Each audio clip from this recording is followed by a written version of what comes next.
Hello out there, it's been a couple weeks since I did a screen video here on pro-Shane propaganda. That's propaganda that makes me look like an awesome Ages of Empires player.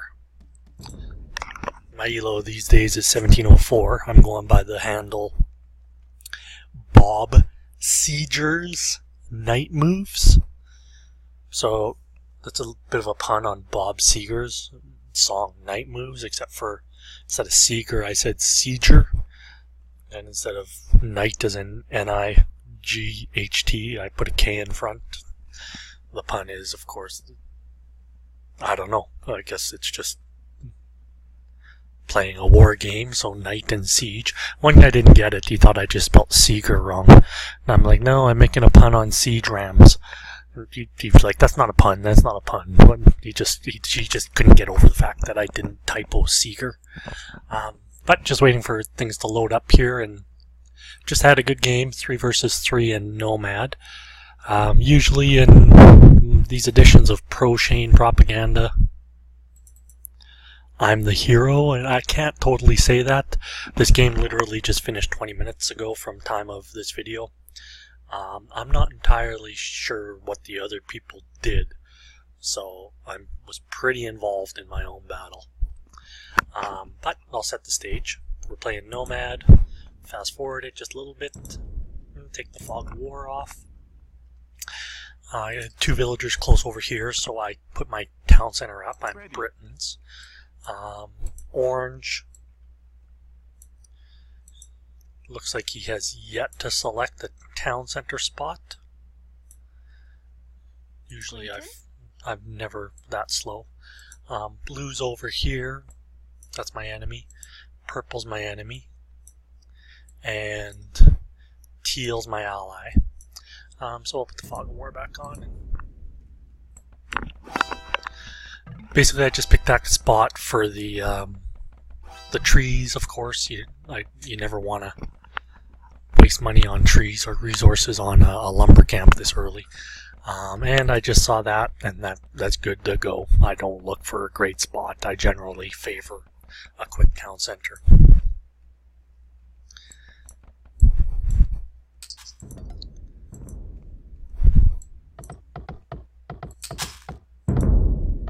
Okay, now we'll take the fog of war off.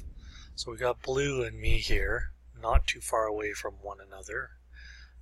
Purple, his ally is here. Teal is slow. He's only got 605 hit points on that town center. That's slow. Orange is almost up. He's a little bit slow. And green. So we got orange and green in a battle here. And looks like teal with purple. I did not see what happened on this side of the map. But what just glares from the start here, I have no gold pile. My closest enemy has town centered the gold pile that's closest to me. I would say that's probably my closest gold pile, but it's not safe. That's the middle of the map. So I end up having to take these gold piles, and that causes me big problems.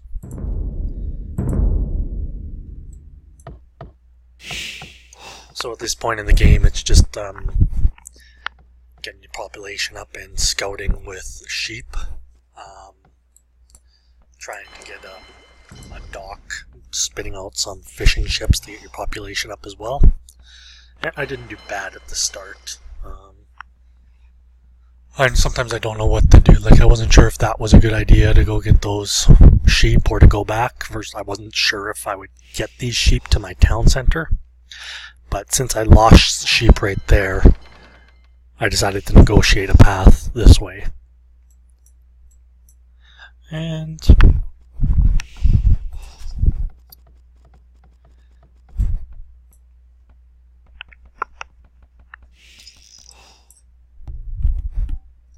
not a great dock.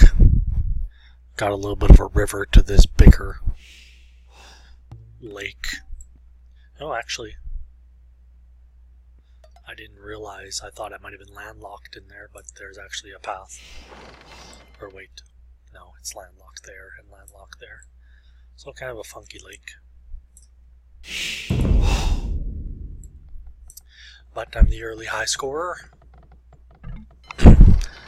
Britons, I'm pretty sure they get a sheep bonus, do they not? Shepherd bonus? I can't remember them all. This is a game, blue, I think his ELO is 1810. Green is about 1850. Orange is 1895. I'm 1754. And then purple and teal are the low ELO. They were low 1700s, I believe.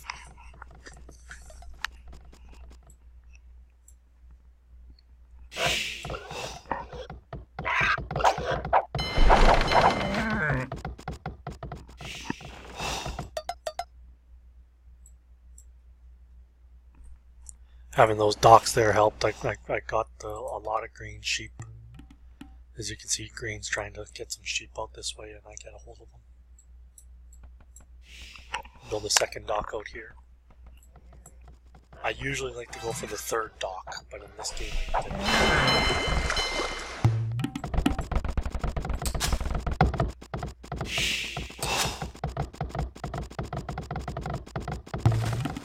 It's at this point that I pretty much panic. I just said 5, that means gold please. I realize I got no gold. When I don't have a gold pile, it worries me. I don't believe at first at this point in the game, I do not believe that this is the closest gold pile to me that's actually safe.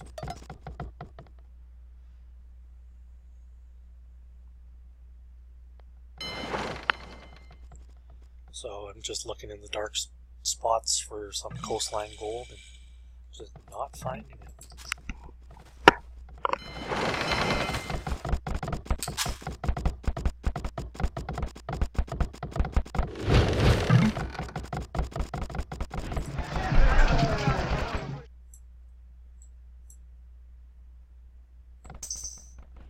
And I do not like having to sell food to go to feudal or to castle. So I make sure to get my market up to get cartography.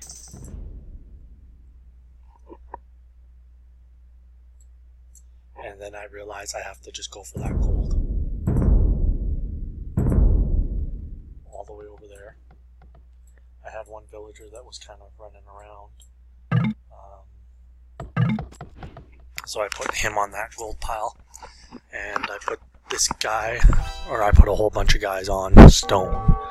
Lost a villager to blue. That's when I identified where he was, and I knew he was a good player.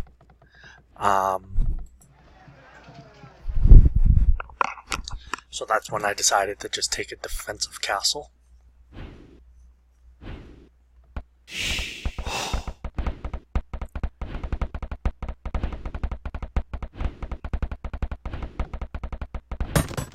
So I sold food to go to Castle Age, and I just said, okay, jump all over that stone. I can't go on offense. I don't have a gold pile. It's way over here. That's too far to walk. I have to just take what I can get and get a town center there later. That's the way I looked at it. There's more than one way to skin a cat. I'm not saying that I played optimally, but that's what I was thinking. I was thinking I had to get some defensive stone against Blue's offense here, because Blue, I know this player. He, I think I beat him under a different handle. His elo's true elo's about 2,000. People say. I beat him in arena a good 4 or 5 months ago. His ally couldn't believe that I beat him.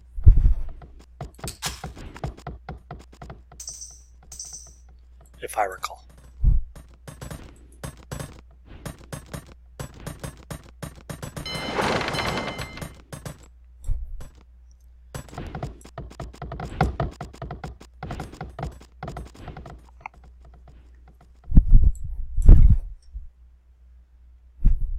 So I remember there was a battle for water here. The battle for water is overrated in the early going, or in the after the close fishing. I mean, You do want to win it, but you don't want to win it at great cost.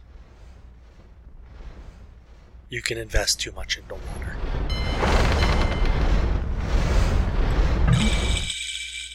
So, I'm the first to castle, no, second to castle.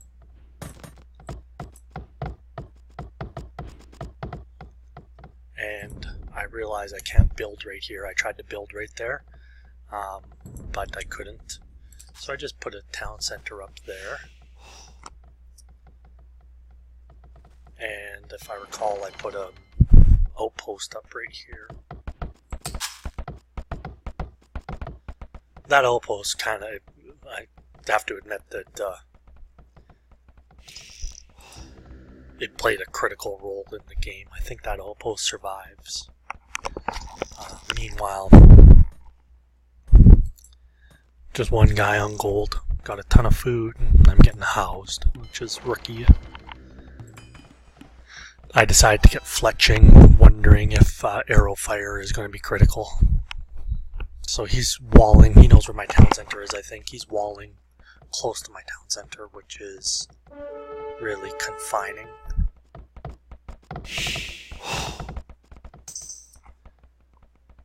But he's still feudal, so I'm aware of that. I didn't even notice what civilization he was. He's Koreans. This guy can see everything.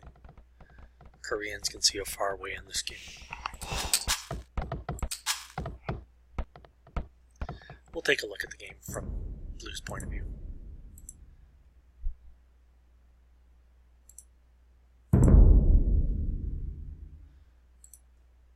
So yeah, he's got to know my town centers there. He's high score. He's beaten me by about 500 points. He's got a lot of active fishing ships. He's untouched on water. I'm a big underdog at this point.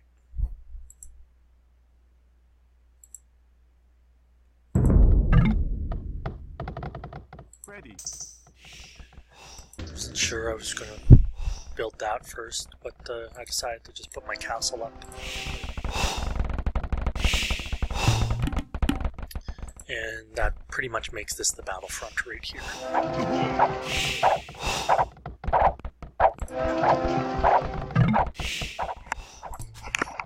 And that's a monastery.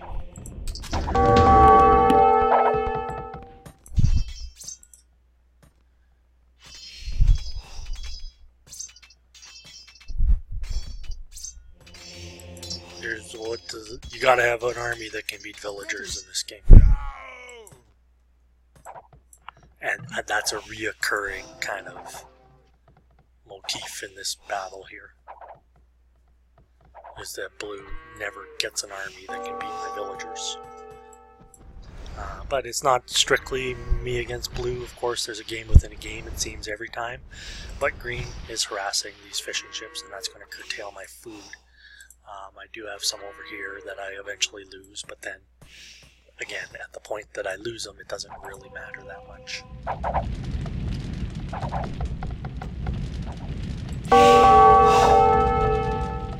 Because with the fishing ships, they get so far away that, you know, you can make fishing nets, but those are expensive to make.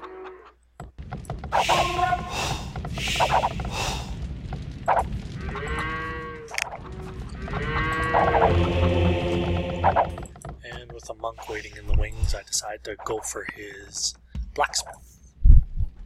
I don't want him to have that. I want him to make a new blacksmith.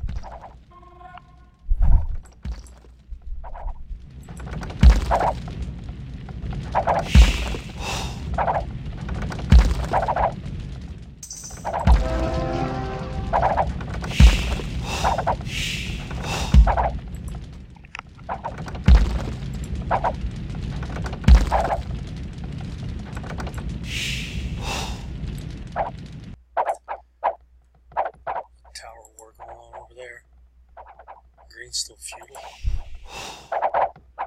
But orange looks like he has an advantage. Teal not playing. That confuses me a bit. I wouldn't do that. So he made a lot of knights. I was able to convert one, and he comes after this castle. It kind of looks like it's going to go down, but he's got to run with his knights because of my garrisoned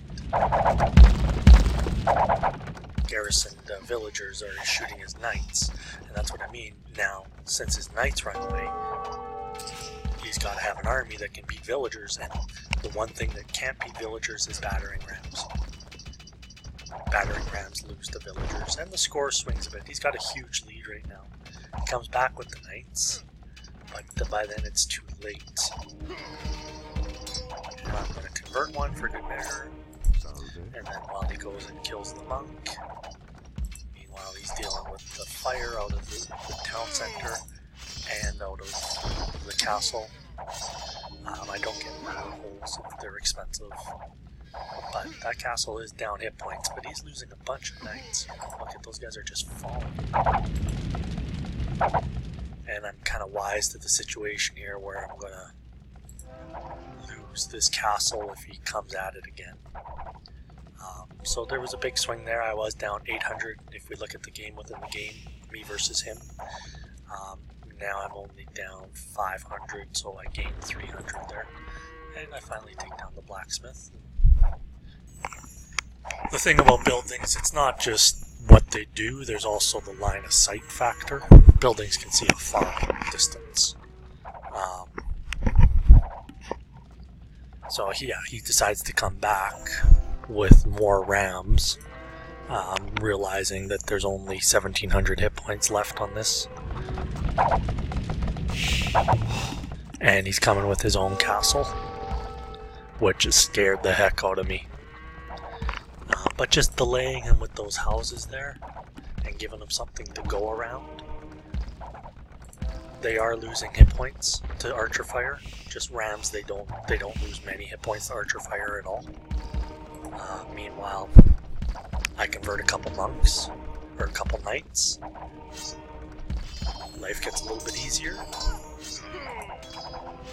He doesn't have fletching. Now that could be because I wrecked his ram or his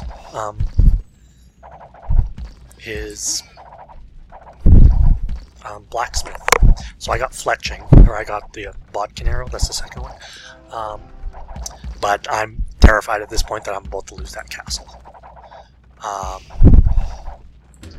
I do have a ram coming out of here.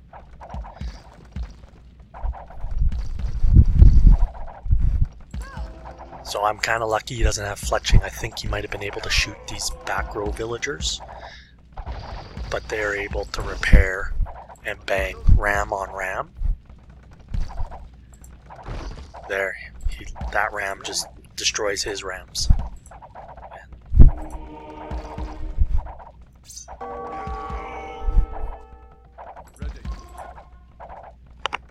Costly for me. But I'm staying 500 behind. If that castle comes down, I would fall. Everything would fall. I made too many rams at this point. And then I was so involved in this battling, I didn't really notice that I had enough to go Imperial. Because I stopped making villagers. I'm not multitasking at this point.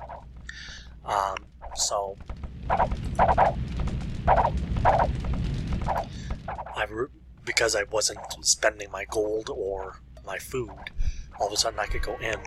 I kind of look at the situation, I'm like, okay, what can I do? Well, I'm going to have to make a safe spot for my trebs.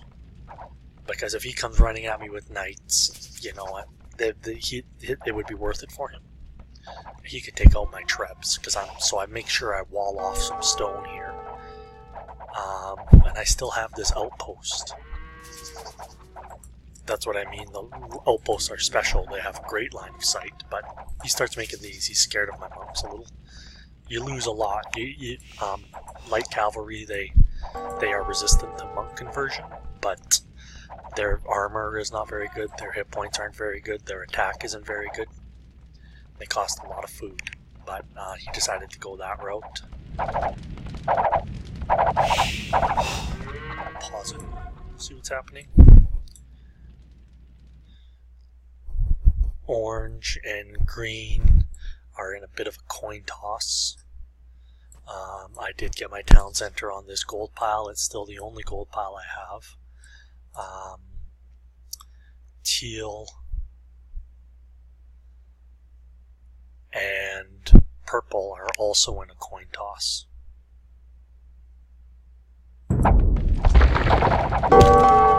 And I'm not really in a coin toss. Somebody who's got 4,600 points typically beats somebody who's got 3,900 points. I would say I'm a 10% underdog here, 9-1 underdog. But I am beating him to Imperial Age, and that does sway things. He gets sneaky. He takes a villager and he walks it around. So you can see where he's a good player as he sets up right here.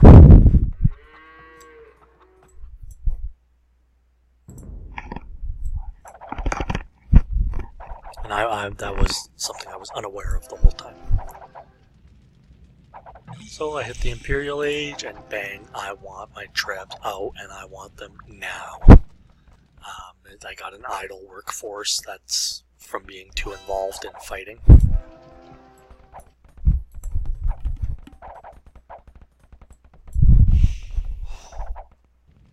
And we take the score lead, and at this point I start to feel a little bit of optimism.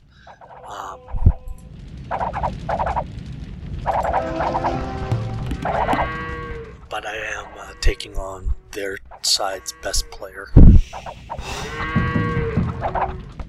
As soon as I see that trap come out, it's got to start firing. And he's going to find it. Let's see what his line of sight is.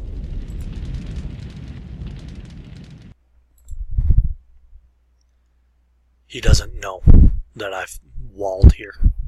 He doesn't know that I've put a second castle. So he hasn't updated it. His building can't see far enough to get that update.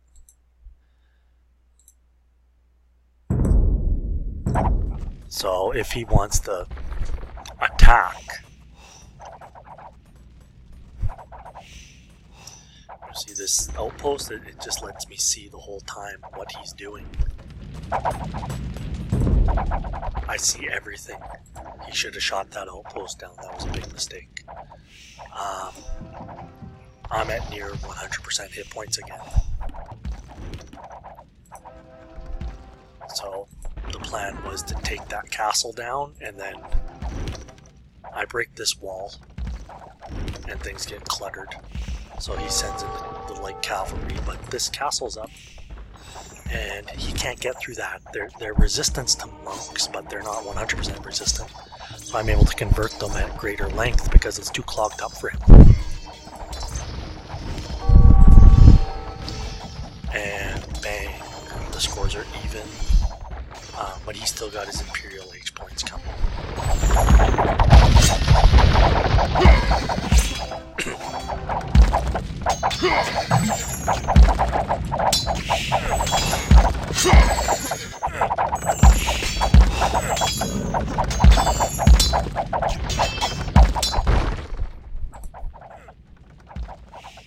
So he's got that castle on fire again, but he wasn't able to take it down.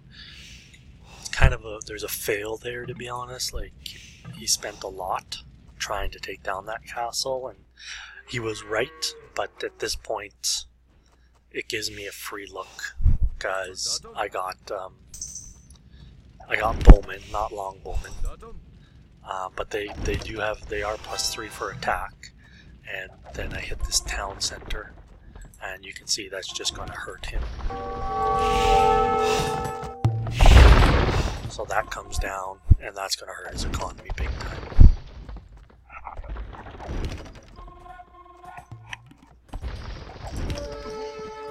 And I'm not too proud to lead an attack with traps that are guarded by basically nothing, except for the castle fire.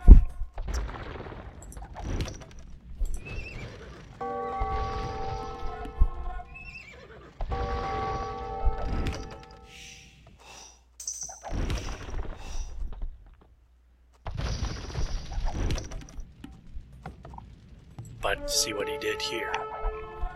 was going to harass, but here's the motif. Gotta have an army that can beat villagers. You can't lead with rams.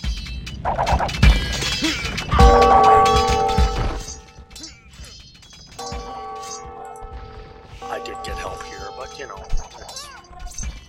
I got attacked by green on water, so he can have allies, I can too. That's orange who's making a castle there, while I slap out his rams with villagers.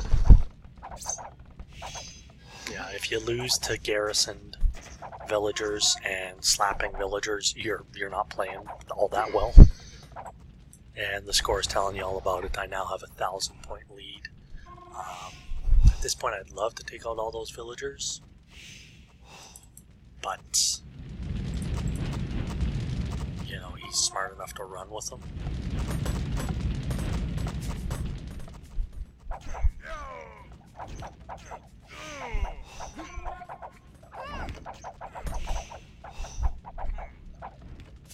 I probably should have went in. I was a little bit apprehensive. I wasn't sure what he had.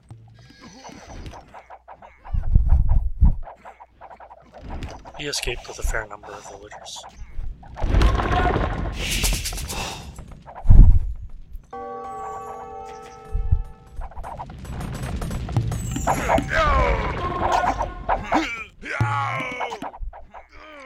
But, of course, at that point, just a huge swing in score, which means a lot. People say, well, score doesn't mean anything. It means a heck of a lot.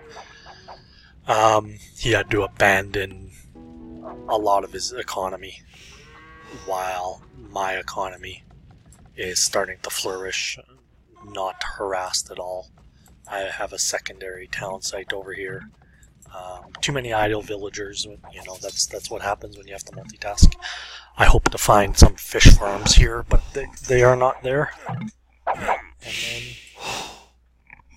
I take a look, and my allies are still in coin tosses against their opponents. So teal is in a coin toss here against purple. Green appears to be in a coin toss with my ally orange. That's what the score says. So then, me winning this front kind of tilted things.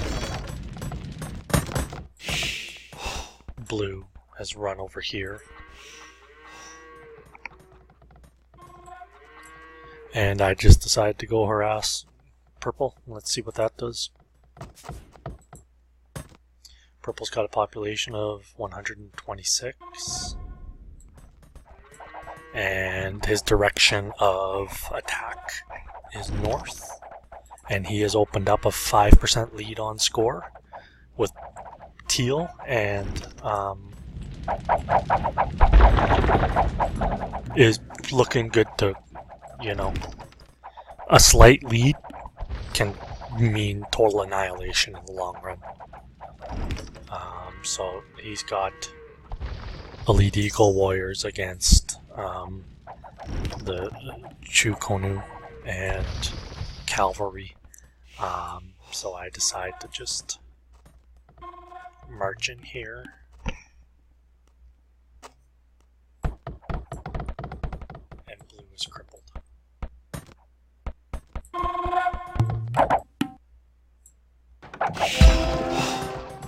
I'm sure blue's just building houses at this point. Teal did good not to quit.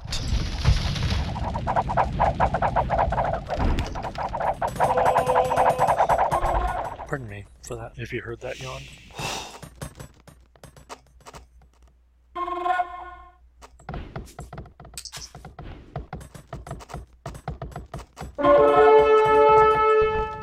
Green is defeating Orange. Orange is not a bad player.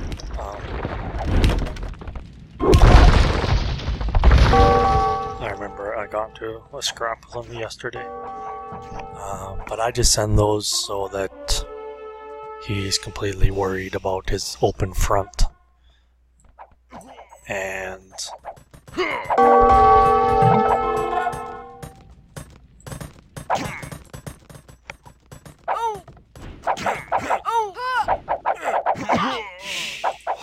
Those are still just longbowmen, but I think I...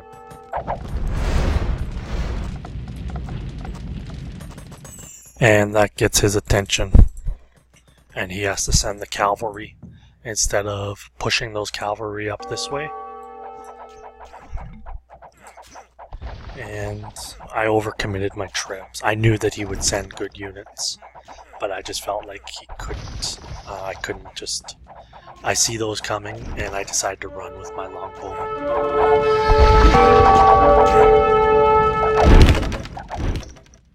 And I deleted that house right there, if you saw.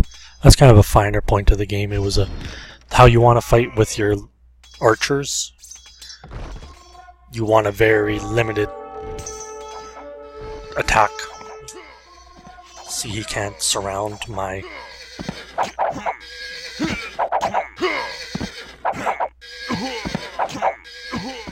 You don't want your archers to be surrounded. So purple, he lost there, and teal simultaneously attacked. And purple had enough. Purple resigned. That was a quick resign. But, you know, the way I saw it,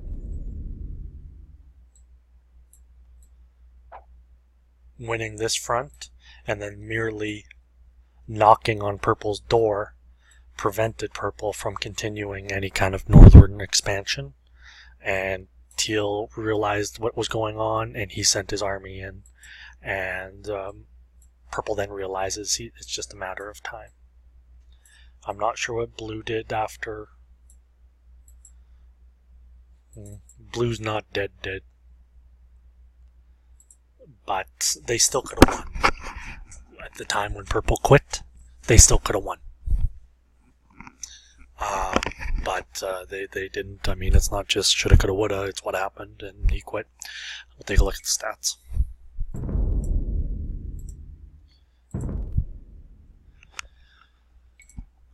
So, my ally teal, he did very well with 104 kills. He went plus 36 on kills unit lost. J Smooth, he was the handicap. He didn't fight properly. He got doubled up almost on units killed versus units lost. Orange, my ally, went plus 19, and myself, I went plus 44. I didn't have a ton of kills, but I didn't lose my units. Not to mention 6 converts, so plus 50. But it looked like green might have pushed on orange, and we talked after the game. We said it was tough. Nobody traded. I had the low for gold, and that again had to do with not being able to find any forever. They had 2 relics. We did not pick up any, but I had 150 villagers, and that meant if the game was going to be long, there was going to be all kinds of trash units that just would not give up ground. So getting to 150 villagers, that's probably what made me the high scorer more than anything. Although I think a lot of them were not working. Alright, thanks for watching.